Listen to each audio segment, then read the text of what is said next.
ఇది కూడా నీ పుణ్యమేనా? ఏం చేసావు మా నాన్నని? అసలేం చేద్దామనుకుంటున్నావు మా కుటుంబాన్ని? అక్క, ఏం జరిగిందో తెలుసుకోకుండా ఏంటక్క ఇది? ఆలియా, అసలేం జరిగింది? దాన్ని అడిగితే ఏం చెప్తుందిరా? వచ్చిన దగ్గర నుంచి చూస్తూనే ఉన్నాంగా. మాట్లాడితే నోట్లోంచి ముత్యాలు రాలిపోతే మేమెక్కడ వాటిని ఏరుకుని బతికేస్తామో అని అన్నీ నీతో మాట్లాడించి మమ్మల్ని చంపుతుంది కదా.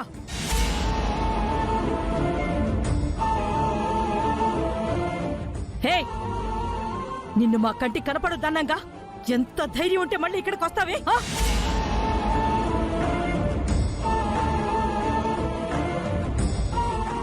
4 రోజుల్లో నా అన్ననే పడేసిన దానికి నాన్నని హాస్పిటల్ బెడ్ మీద పడుకోబెట్టడం అదొక లెక్క?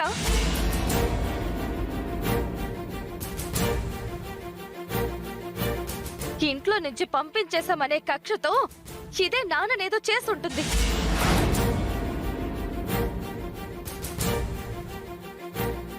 చెప్పవే, ఏం చేసావు నా కొడుకుని? చెప్పవే. నా మనవణ్ణి మా దగ్గర నుంచి దూరం చేసావు. ఇప్పుడు నా కొడుకుని కూడా శాశ్వతంగా మా దగ్గర నుంచి దూరం చేయాలనుకుంటున్నావా? చెప్పు. నానమ్మా, ఏయ్, ఏంటిది? అరే, తనకి మాట్లాడే అవకాశం ఇవ్వకుండా మీరే క్వశ్చన్స్ వేసుకొని మీరే మాట్లాడుకుంటూ పోవడమేనా?